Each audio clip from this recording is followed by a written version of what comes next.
हाँ नमस्ते बच्चों। तो देखो कल से हमने 12th फिजिक्स का चैप्टर शुरू किया था हमने 12th। ठीक है, हमने शुरुआत में ये चैप्टर इसलिए लिए हैं क्योंकि जिन बच्चों के अभी 12th में एग्ज़ाम नहीं हुए हैं उनके लिए भी बहुत इंपॉर्टेंट है, और जो बच्चे 11th से 12th में आए हैं उनके लिए भी इम्पोर्टेंट है, इसलिए इन क्वेश्चनों को ध्यान रखना। तो कल हमने शुरू कर दिया था जो परमाणु का पार्ट था 12 चैप्टर 12वां। इसमें हमने आपको परमाणु के बारे में कुछ बताया था और ये कहा था कि ये चीज़ें हमें बहुत ज़रूरी है जानना, ताकि आज के जो मॉडल हैं ये हम समझ सकें। ठीक है, इस चैप्टर में 3 बिल्कुल 100% मोस्ट वाले क्वेश्चन हैं जो एग्जाम में हर साल कोई ना कोई आता है उनमें से। ठीक है, तो जैसे कि थॉमसन का मॉडल हो गया, रदरफोर्ड का मॉडल, और एक और है हमारा नील्स बोर का मॉडल। ठीक है, वो हम कल पढ़ेंगे, अभी हम इन 2 मॉडल को समझ रहे हैं। ये इतने ज़्यादा मोस्ट हैं कि क्या बताएं, लेकिन ये कन्फ्यूजन वाले हैं। आज हम ये याद करते हैं तो ये भूल जाते हैं, ये याद करते तो हैं ये। ऐसा होता है कभी 4 पॉइंट इसके याद कर लिए तो ध्यान नहीं रहा तो इसमें मिक्स करके लिखाते हैं। तो आज हम आपको बहुत अच्छी शानदार ट्रिक्स से हमेशा के लिए याद करा देंगे। आपको बस एक बार वीडियो अच्छे से देखनी है और दूसरी बार से फिर अपन को क्या करना है, ईयरफोन लगा के और उसको नोट करना है। ठीक है, बुक में इसके 6 या 7 पॉइंट है, हमें केवल 4 पॉइंट याद रखना है क्योंकि मेरे पढ़ाने का तरीका है पढ़े सिर्फ उतना आवश्यक हो जितना 4 मार्क्स का क्वेश्चन आना है। ठीक है, ओके। जो स्टूडेंट पहली बार ये वीडियो देख रहे हैं 8357961425 इस नंबर पे हमें व्हाट्सएप पे अपना नाम, क्लास और मीडियम भेज दें ताकि हम आपको ऐड कर लें। चलिए हम शुरू करते हैं। तो आज के ये मॉडल समझने के लिए हमने जो लास्ट क्लास ली थी परमाणु, उसको थोड़ा सा रिवाइज कर ले रहे हैं ताकि हमें ये चीज़ समझ में आ जाए। इस टॉपिक की हमें कौन सी चीज़ों की ज़रूरत पड़ेगी उनको हम देखते हैं। मैंने आप लोगों को बताया था परमाणु क्या है, किसी पदार्थ का सबसे छोटा भाग या सबसे छोटा कण, सबसे छोटा अंश, ये है परमाणु। ठीक है, परमाणु गोल होता है। ठीक है, और इसकी और कौन सी जानकारी जरूरी है आज की चीज़ों को समझने के लिए, 3 चीज़ें समझनी है। परमाणु का जो केंद्र होता है, जो इसका मध्य भाग होता है, सेंटर, परमाणु के केंद्र को क्या कहा जाता है, नाभिक। परमाणु का केंद्र क्या कहलाता है, नाभिक। यहाँ से ऑब्जेक्ट बनता है। नाभिक किसे कहते हैं, परमाणु के केंद्रीय भाग को नाभिक कहते हैं, जहाँ उसका धनावेश होता है। ठीक है, नाभिक के चारों ओर वृत्ताकार कक्षाएं होती हैं। इनमें क्या होता है, इनमें इलेक्ट्रॉन घूमते रहते हैं, चक्कर लगाते रहते। ठीक है, तो ये परमाणु का चित्र है। परमाणु के बीच में नाभिक होता है, चारों ओर वृत्ताकार कक्षाएं होती हैं। ठीक है, इन कक्षाओं में कौन घूमता है, इलेक्ट्रॉन। इतनी जानकारी कल की हमें आज जरूरी है इन दोनों मॉडल को समझने के लिए। ठीक है, साथ में हम इस चैप्टर से 3 ऑब्जेक्ट आने हैं, यहाँ से भी ऑब्जेक्ट बनता है, उसको सुनते जाएंगे और रिकॉर्ड करते जाएंगे। ठीक है, देखते हैं आज की जानकारी। तो भैया एग्जाम में आ गया थॉमसन का परमाणु मॉडल समझाओ या रदरफोर्ड का। ठीक है, हमें कैसे याद रहेगा, कौन कौन से इसके पॉइंट हैं। देखो, सबसे पहले जो जे थॉमसन है, हमें इनमें इंट्रोडक्शन लिखना पड़ता है। क्या चीज़ मैंने कल बताया था आप लोगों को, ईथा पर नचे, एक ट्रिक बताई थी। इसमें 3 वैज्ञानिकों के नाम हैं और उनकी 3 सबसे महत्वपूर्ण खोजें हैं। कौन कौन सी, ई से होता है हमारा इलेक्ट्रॉन, था से होता है थॉमसन, इलेक्ट्रॉन की खोज की थी थॉमसन ने, पा से होता है हमारा प्रोटॉन और रा से होता है रदरफोर्ड, प्रोटॉन की खोज की थी रदरफोर्ड ने, ना से हमारा होता है न्यूट्रॉन और चे से होता है चैडविक। ठीक है, ये तो इसी पे बेस्ड है आज। मतलब इलेक्ट्रॉन की खोज किसने की थी, थॉमसन ने, और रदरफोर्ड ने किसकी खोज की थी, प्रोटॉन की। यहाँ हमें इंट्रोडक्शन में क्या लिखना है, समझे। थॉमसन ने किसकी खोज की थी, इलेक्ट्रॉन की। ठीक है, तो देखो क्या करना है। और इन्होंने किसकी खोज की थी, ईथा पर नाचे, पर प्रोटॉन की। और भैया प्रोटॉन के अलावा इन्होंने एक खोज और की थी जो इसका ऑब्जेक्ट पिछली बार एग्जाम में आया था, नाभिक की खोज की थी रदरफोर्ड ने। अच्छा, ये तो हमें पता ही नहीं था, याद रख लो हमेशा। नाभिक की खोज किसने की थी, रदरफोर्ड ने। इसके अलावा प्रोटॉन की खोज भी रदरफोर्ड ने की थी। ये 2 चीजें हमेशा याद रखें। ठीक है, अच्छा अब देखो यहाँ क्या लिखना है, हमें ये पॉइंट लिखने के पहले इंट्रोडक्शन में क्या लिखना है, थॉमसन नामक वैज्ञानिक ने इलेक्ट्रॉन की खोज की और परमाणु के परमाणु का अध्ययन करने के लिए एक मॉडल दिया। फिर से देखें, थॉमसन नामक वैज्ञानिक ने इलेक्ट्रॉन की खोज की और परमाणु का अध्ययन करने के लिए एक मॉडल प्रतिपादित किया, बनाया, प्रस्तुत किया, जिसे थॉमसन का परमाणु मॉडल कहते हैं। तो इंट्रोडक्शन में हम 3 लाइन लिख लेंगे। कौन सी लाइनें लिखनी है सुन लें।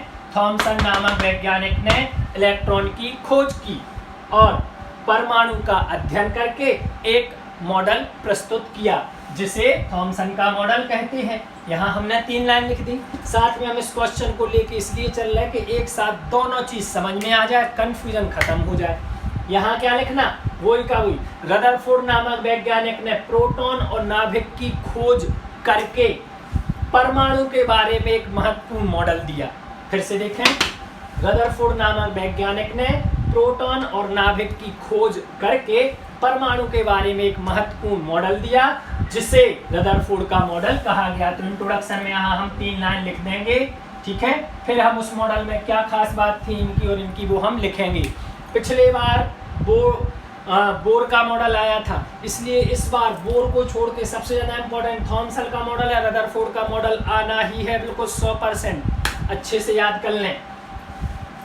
अब भैया इनके क्या पॉइंट थे, इन्होंने जो मॉडल दिया उसमें कौन सी बातें बताई, प्रमुख बिंदु क्या रहे, 4 हमें इनके याद रखना, 4 इनके, ठीक है। तो देखो सुन लो, सबसे पहले मॉडल थॉमसन ने दिया था, तो इन्हें कोई नॉलेज ही नहीं था मॉडल का, तो इन्होंने कुछ ऐसी बातें बताई जो बाद में गलत निकली। तो इनकी जो बातें गलत निकली हैं उनको इन्होंने सुधारा और अपना मॉडल दिया, ठीक है। कई बार क्वेश्चन क्या पूछा जाता है, रदरफोर्ड ने थॉमसन की किन कमियों को सुधारा था, या रदरफोर्ड के मॉडल में थॉमसन की किन कमियों को दूर किया गया था, ऐसे भी पूछा जाता है घुमा फिरा के। वो तो हमें टॉपिक समझना है, कॉन्सेप्ट समझना है, कुछ भी एग्जाम में आएगा हमसे बन जाएगा। देखिए, तो पहला पॉइंट इन्होंने क्या बताया था परमाणु के बारे में, कि परमाणु कैसा है। इसके पहले तो हम जॉन डाल्टन ने बता दिया था, परमाणु गोल है, उसके केंद्र में नाभिक होता है और नाभिक में धनावेश होता है, ये बताया था जॉन डाल्टन ने। और धनावेश के चारों ओर वृत्ताकार कक्षाएं होती हैं जिनमें इलेक्ट्रॉन घूमते हैं, इलेक्ट्रॉन पर ऋणावेश होता है, ठीक है। अब इन्होंने क्या समझा कि इन्हें उस समय नॉलेज नहीं थी, तो इन्होंने कुछ ऐसी बातें बताई अपने मॉडल में जो बाद में गलत निकली। वो कौन सी बातें थी, देखो इनकी। तो देखो इनकी पहली बात क्या है, इन्होंने ये कहा था कि जो परमाणु होता है, ठीक है, परमाणु के अंदर इन्होंने क्या बताया था, इन्होंने कहा था कि परमाणु के अंदर धन आवेश, परमाणु के अंदर धन आवेश एक समान रूप से फैला है, एक समान रूप से फैला हुआ है, फैला है। पहली चीज तो उन्होंने बताई थी। देखो बुक में ये 6-7 पॉइंट लिखे, हम सबसे सिंपल पॉइंट, सबसे आसान लैंग्वेज में बता रहे हैं जो आपको याद होंगे। 7 पॉइंट में से कोई भी 4 ले रहे हैं, ठीक है। क्या बताया था कि परमाणु के अंदर धनावेश फैला हुआ है, इन्होंने बताया था। साथ में हम इनके पॉइंट याद रखते जाएं तो हम एक साथ दोनों मॉडल याद होंगे। इन्होंने क्या कहा अपने पॉइंट में कि भाई साहब परमाणु के अंदर धनावेश तो है लेकिन फैला नहीं है, ये तुम गलत बता रहे, जी कह रहे थे कि ऐसे फैला है, ठीक है। तो इन्होंने कहा कि तुमने जो पहला पॉइंट दिया परमाणु के अंदर धनावेश फैला है, भाई साहब फैला नहीं है, कैसा है, बल्कि परमाणु के केंद्र में इकट्ठा है, इन्होंने ये बताया था। तो इनका पहला पॉइंट क्या रहेगा कि परमाणु के अंदर धनावेश एक समान रूप से फैला नहीं है, बल्कि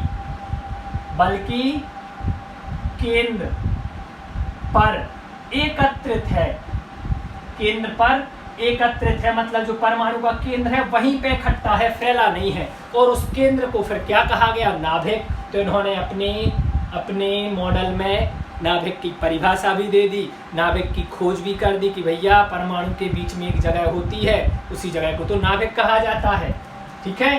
तो इनका पहला पॉइंट क्या हो गया, परमाणु के अंदर धनावेश एक समान रूप से फैला है।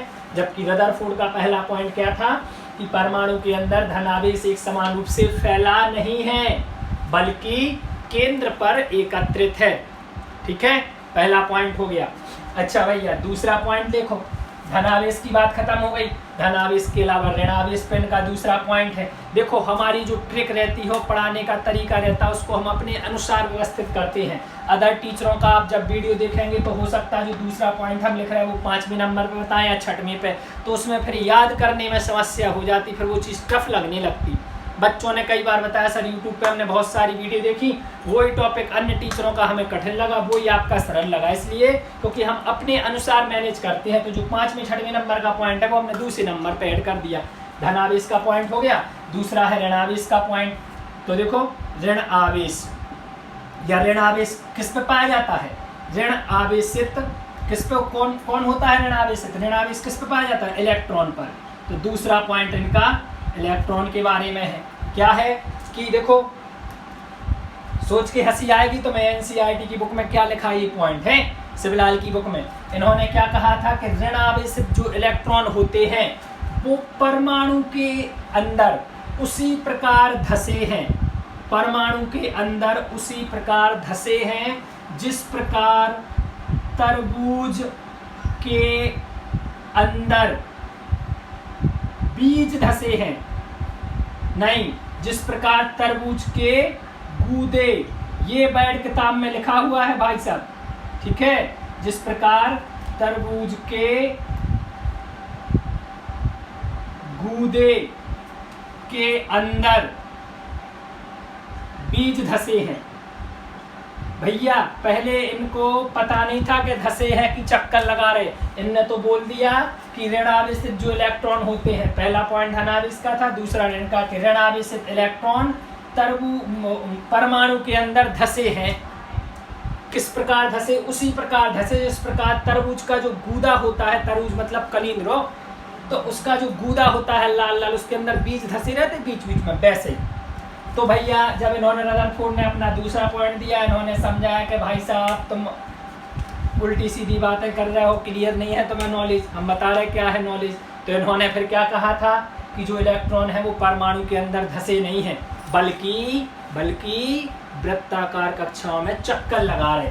इन्होंने क्या कहा था कि धसे नहीं है, बल्कि वृत्ताकार कक्षाओं में घूम रहे हैं, ठीक है। देखो दोनों पॉइंट इसलिए समझाते जा रहे, आप वो लोग बिल्कुल नहीं भूल सकते। धनावेश के बारे में इन्होंने क्या कहा था, ठीक है, जे कह रहे थे एक समान रूप से फैला है, जे कह रहे थे फैला नहीं है, इकट्ठा है। जब बात बिल्कुल सही है, अन्य वैज्ञानिकों ने इसको सही माना, जे गलत हो गई बात। लेकिन भैया शुरुआत का ज्ञान है, अब जब किसी ने खोज नहीं की तो इनको जैसा बना वैसा इन्होंने बता दिया, फिर धीरे धीरे तो शुरुआत बनती है, ठीक है। और दूसरी क्या बताया था, ऋण आवेशित जो इलेक्ट्रॉन होते हैं वो परमाणु के अंदर धसे हैं, जैसे तरबूज के गूदे में बीज धसे हैं। इन्होंने इसको सीधा सीधा बता दिया कि भाई साहब इनका पॉइंट क्या है कि परमाणु के अंदर इलेक्ट्रॉन धसे नहीं है, बल्कि वृत्ताकार कक्षाओं में घूमते हैं।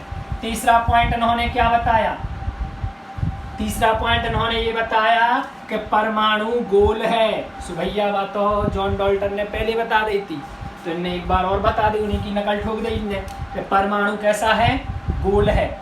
और परमाणु की त्रिज्या, परमाणु गोल है और परमाणु की त्रिज्या 10⁻⁻10 मीटर है, ठीक है।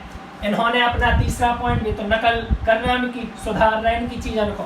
इन्होंने बताया परमाणु गोल है और परमाणु की त्रिज्या इतनी है, तो इनने सोचा गोल तो है ही, सुझावात तो हमें लिखने ही नहीं है, और परमाणु की त्रिज्या बताई इनने। सो भैया हम तो अपनी जोन खोज करी उसकी त्रिज्या बताए, तो इनने बताई थी नाभिक की त्रिज्या। याद रखना, ये भी कई बार एग्जाम में पूछा जाता है, नाभिक की त्रिज्या का मापन किसने किया था, रदरफोर्ड ने, याद रखना। तो ये इन्होंने बताया था परमाणु की त्रिज्या, और इन्होंने बताया था कि नाभिक की त्रिज्या, ठीक है, नाभिक की त्रिज्या कितनी है, 10⁻⁻14 मीटर है, ठीक है। देखो एक साथ पढ़ाने से ये चीज़ हो रहा, किसी टीचर से तुम पढ़ोगे अलग अलग मॉडल तुमने यूट्यूब पे पढ़ लिए, अब तुम्हें समझ में नहीं आ रहा, कंफ्यूज हो रहे, और हमने तुम्हें एक साथ बता दिए, तुम्हें याद हो गया। तो यही चीज़ याद रखें कि सबका डेमो लेके अपन को बेस्ट कोचिंग चुनना है, ध्यान रखना। टीचर कोई बुरा नहीं पढ़ाता, सब अपना बेस्ट पढ़ाने की कोशिश करते, लेकिन हमें जिसका समझ में आए हमें वो करना, उसको ज्वाइन करना है। चौथी चीज़ देखो, इनने सोची अब हम क्या करें, अब इन्हें समझ में नहीं आ रहा। इनने जो पहले दूसरे पॉइंट में से मेन चीज़ें बता दी, यहाँ धनावेश है, यहाँ ऋणावेश है। सो इनने सीधा सीधा बता दिया कि परमाणु के अंदर जितना धनावेश, ठीक है, 3 पॉइंट बता दिए थे। चौथा पॉइंट ये था, क्या चीज़, देखो इन्होंने जो ये 2 पॉइंट बताया उसी के आधार पर चौथा पॉइंट दे दिया। इसमें धनावेश की बात की गई, इसमें ऋणावेश की। इन्होंने चौथा पॉइंट ये बताया कि परमाणु के अंदर जितना धनावेश होता है उतना ही उसके अंदर ऋण आवेश होता है। इसलिए जितना धन होगा उतना ऋण, सो धन से ऋण कट जाएगा, इसलिए परमाणु उदासीन होता है। पिछले साल ऑब्जेक्ट में आया था, परमाणु कैसा होता है, उदासीन। क्यों? क्योंकि उसके अंदर जितना धनावेश होता है उतना ही उसके अंदर ऋणावेश होता है। 1 मिनट, हाँ ठीक है ना। चौथा पॉइंट इनका ये हो गया। इसमें चौथा पॉइंट क्या है, इसमें चौथा पॉइंट ये है, इसमें चौथा पॉइंट क्या है, अब ये सोच रहे थे कि हम इनकी नकल ना करना पड़े और हम धनावेश और ऋणावेश के बारे में ही कुछ बता दें। तो देखो इन्होंने क्या बताया था, इन्होंने क्या बताया था, बहुत ध्यान से सुनना भैया, बहुत दिमाग वाले थे। इनने अपनी खोज देखी कि हमने किस किस की नाभिक की और प्रोटॉन की, ठीक है, नाभिक और प्रोटॉन, ठीक है, उसी के बारे में इन्होंने बताया, नाभिक के बारे में, ठीक है। इन्होंने क्या बताया, नाभिक, और एक चीज और ले ली, अपनी खोज ले ली नाभिक, और इनकी खोज ले ली इलेक्ट्रॉन। इसके बारे में इन्होंने पॉइंट दिया था, देखो ध्यान से, ठीक है। चौथा पॉइंट क्या था, अपनी खोज ले ली इन्होंने नाभिक, और इनकी खोज ले ली इन्होंने इलेक्ट्रॉन, ठीक है।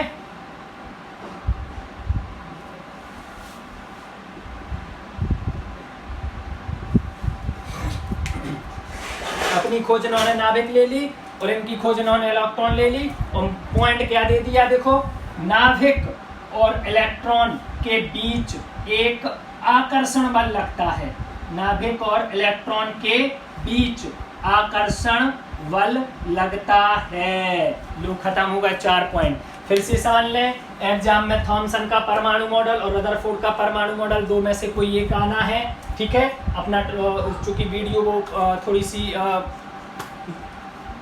रिकॉर्ड नहीं हो पाई थी, इसलिए एक बार फिर से बता दे रहे हैं, ठीक है। 12th क्लास अपना फिजिक्स का परमाणु वाला चैप्टर हमने कल शुरू किया था। 3 ऑब्जेक्ट थे इसमें, उनकी तैयारी हम कल कर चुके थे।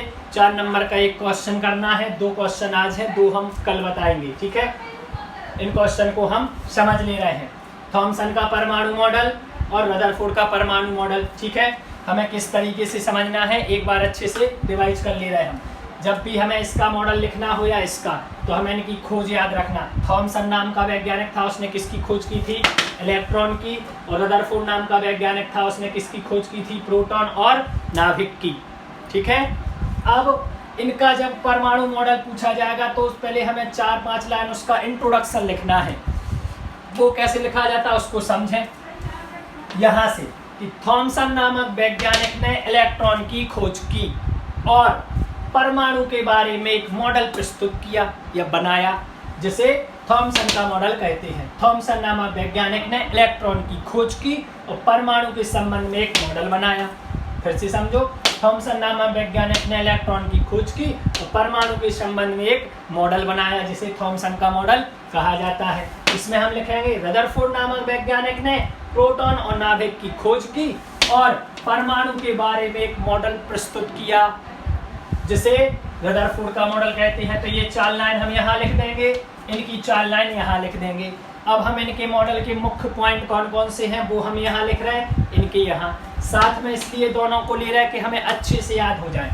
इन्होंने क्या बताया था परमाणु के बारे में, पहला पॉइंट, कि परमाणु के अंदर धन आवेश एक समान रूप से फैला है। अगर ये परमाणु है और ये धनावेश है तो उसमें फैला हुआ है। इन्होंने शुरू में ये बताया था, बाद में इनकी बात गलत निकली।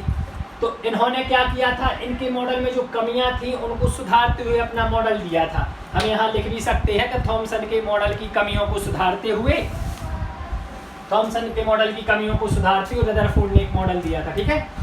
अच्छा, फिर इसका पहला पॉइंट क्या था, इसी से मिलता जुलता था, कि परमाणु के अंदर धनावेश एक समान रूप से फैला नहीं है, बल्कि केंद्र पर एकत्रित है। इन्होंने ये कहा था कि भाई साहब जो आप कह रहे हैं कि फैलो है, वो फैलो नहीं है, वो इकट्ठा है सेंटर में, केंद्र पर, जहां एकत्रित है उस जगह को कहा जाता है नाभिक।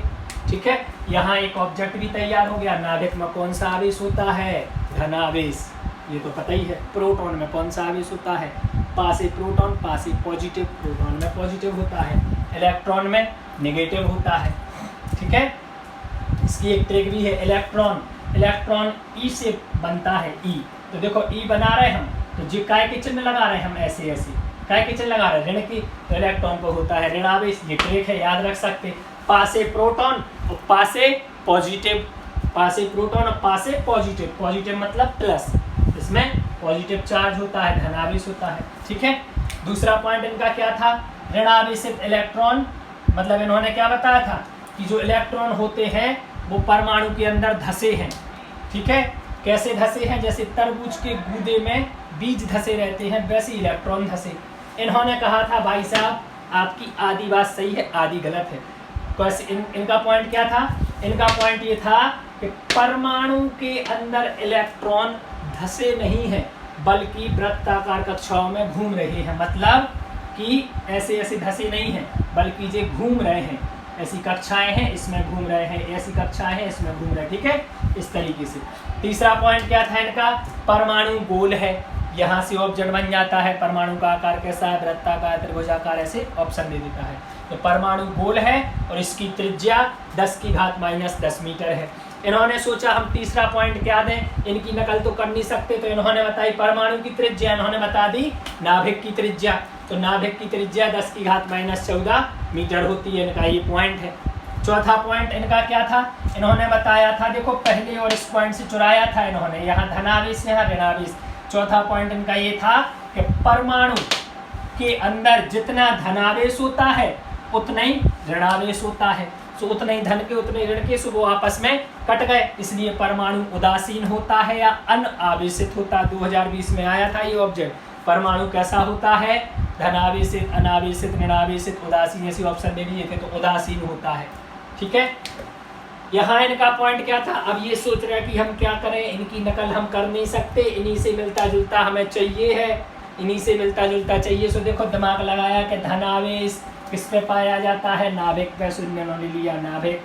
ऋणावेश किस पे पाया जाता है? इलेक्ट्रॉन पे। तो नाभिक इलेक्ट्रॉन के बारे में चौथा पॉइंट दे दिया कि नाभिक और इलेक्ट्रॉनों के बीच में आकर्षण बल लगता है। आकर्षण बल मतलब एक दूसरे को खींचते हैं, वो अपनी ओर चिपकते हैं एक दूसरे से।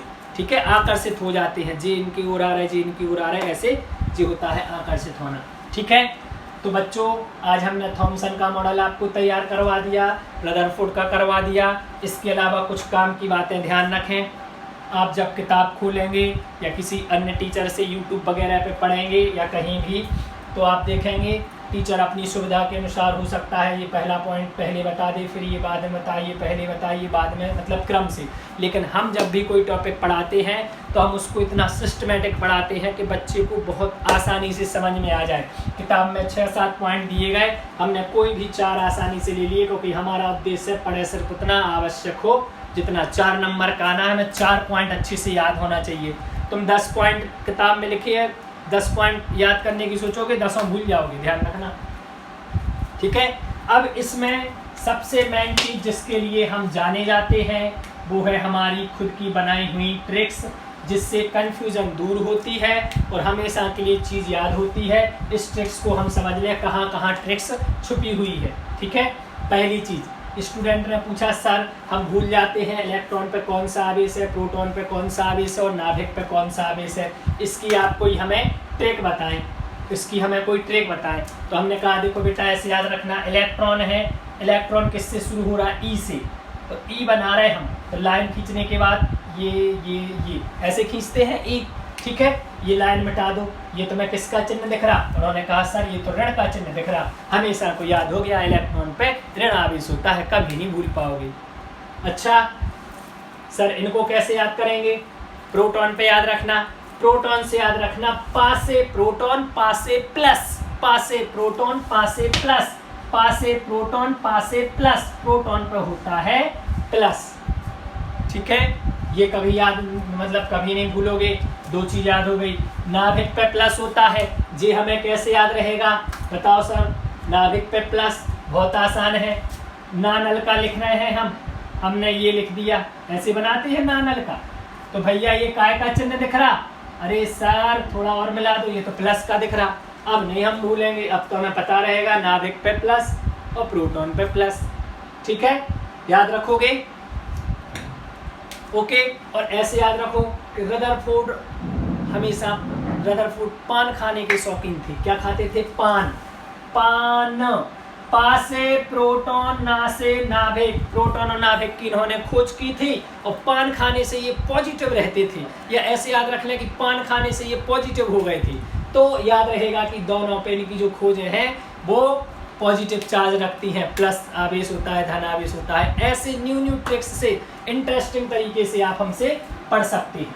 ठीक है, इसके बाद ये 4 पॉइंट हमें कैसे याद रहेंगे सर, ये तो हम भूल ही जाते हैं। इसमें भी ट्रिक्स है, बहुत मज़ेदार ट्रिक्स है, वो हमने बता दी। तो 10th क्लास का स्टूडेंट, 8th क्लास का स्टूडेंट भी ये चीज़ याद रख लेगा। देखो वो ट्रिक्स कौन सी है। भैया इन्होंने तो पान खा के अपना मुँह लाल कर लिया, ये सोच रहा है हमें पान तो मिल नहीं रहा, तो इन्होंने खाया तरबूज। तरबूज भी तो लाल होता। बस याद आ जाएगा कि थॉमसन ने तरबूज के बारे में मॉडल दिया था, और फिर हमें इससे पूरा याद रहेगा कि तरबूज में क्या, वही समझ जाओ तुम, धनावेश हो गया, ऋणावेश हो गया, है ना। और 10 रुपये का तरबूज लाए हम, सुनना ध्यान से। ठीक है, बराबर बराबर हमने बांट लिया। लो हमें याद हो गया कि थॉमसन का मॉडल तरबूज से संबंधित है, ऋणावेश का पॉइंट है, तरबूज में धनावेश का पॉइंट है।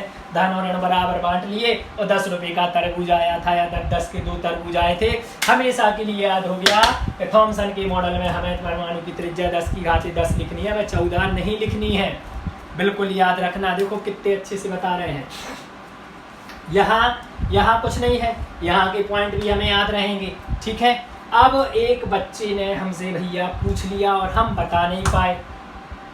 क्या पूछ लिया उसने हमसे पूछा कि सर हम ये भूल जाते हैं कि परमाणु की त्रिज्या हमें 10 लिखनी है और नाभिक की त्रिज्या हमें 14 लिखनी है। सर ये हमें कैसे याद रहेगा कि परमाणु में हम 10 लिखें और नाभिक में हम 14 लिखें। सर ये तो उल्टी चीज़ हो गई, कन्फ्यूजन है। हमने कहा देखो कोई कन्फ्यूजन नहीं है, हमेशा को तुम्हें याद रहेगा। कैसे? देखो उसकी ट्रिक्स कैसे बताई हमने। ठीक है, कैसे ट्रिक्स बताई। अब हम ट्रिक्स हाल के हाल आपको बना रहे हैं, अभी तो हमने देखी नहीं है। नाभिक से हमें याद रहे कि 14 याद आना चाहिए। ठीक है, और परमाणु से हमें 10। ठीक है, तो देखो कैसे याद आएगा। परमाणु क्या है? गोला। गोला मतलब तरबूज। तरबूज तो 10 का आता है, ध्यान से देखना। परमाणु की त्रिज्या में 10 आता है घात, और नाभिक की 14 कैसे याद रहेंगे। वो एक चीज याद रख ली कि परमाणु क्या है? गोला। गोला मतलब तरबूज जैसा, वो आता है 10 रुपये का, तो परमाणु की हो गई 10 और फिर इसमें आ जाती है 14। ठीक है, इस तरीके से हमने आपको आज ये 2 मॉडल बताए हैं। ध्यान रखें कुछ बातों का कि फ्री ऑनलाइन यूट्यूब क्लास अपनी चलेगी। बस आप लोगों से केवल 4 चीज़ों का निवेदन है, उनका ध्यान रखें। पहली चीज़ कि वीडियो हमारी ज़्यादा से ज़्यादा ग्रुप में अपने दोस्तों तक, सब लोगों तक पहुँचाएँ, ताकि सभी को घर बैठे निःशुल्क शिक्षा मिल सके। जो न्यू बच्चे हैं वो 8357961425 जी हमारा व्हाट्सएप नंबर है। इस पे अपना नाम, क्लास और मीडियम भेजें, ताकि हम व्हाट्सएप ग्रुप में आपको भेज सकें, आपको नोट्स मिल सकें, आपको वीडियो की लिंक तुरंत मिल सके। ठीक है, परेशान ना होना पड़े। चैनल को सब्सक्राइब जरूर करें, वीडियो को लाइक करें ना करें कोई फ़र्क नहीं, सब्सक्राइब इसलिए करें क्योंकि 1000 सब्सक्राइबर होंगे तो 1-1 घंटे की अपनी लाइव क्लास चल पाएगी। अभी तो 15-20 मिनट की चल पाती है किसी कारण से, इसलिए ध्यान रखें। ठीक है, और इसके अलावा एक बार आप इसका स्क्रीनशॉट जरूर ले लें। ठीक है, स्क्रीनशॉट लेने से क्या होगा कि आप जब अपनी फेयर में नोट करेंगे तो जो हम जिस तरीके से अपन नोट कर रहे हैं, देखो इसका एक तरीका होता है सिस्टमैटिक पढ़ाई का कि जैसे हमें ऐसे 2 पेज लेने हैं आमने सामने के। यहाँ हम थॉमसन का मॉडल नोट कर लें, यहाँ रदरफोर्ड का, याद करने में आसानी होगी। लेकिन अगर आपने क्या किया, यहाँ थॉमसन का किया, यहाँ रदरफोर्ड का, अब बार बार पलट रहे, मोड़ रहे, है ना, तो डाउट वगैरह होते हैं। ठीक है, कल 3 ऑब्जेक्ट तैयार हो गए थे, कुछ अभी भी ऑब्जेक्ट तैयार हो गए, जैसे नाभिक का आवेश, प्रोटॉन का आवेश, इलेक्ट्रॉन का आवेश, परमाणु कैसा होता है। ठीक है, 2 क्वेश्चन ये हो गए। उसके बाद कल जो हमारी वीडियो रहेगी उसमें आपको बोर का मॉडल समझाया जाएगा और रदरफोर्ड ने मॉडल के पहले एक एक्सपेरिमेंट किया था अल्फा कंटकीर्णन प्रयोग, वो बताया जाएगा। और 2020 में इस चैप्टर से जो क्वेश्चन आया था हाइड्रोजन परमाणु की श्रेणियां जो हैं वो, ये 3 क्वेश्चन आपको कल बताए जाएंगे। ठीक है, 1 जून से सिस्टमेटिक क्लास रहेगी फर्स्ट चैप्टर से, जूम वगैरह ऐप पे रहेगी या किसी और पे। ठीक है, अभी सिर्फ निःशुल्क रहेगी। आपने वीडियो को देखा, थैंक यू सो मच।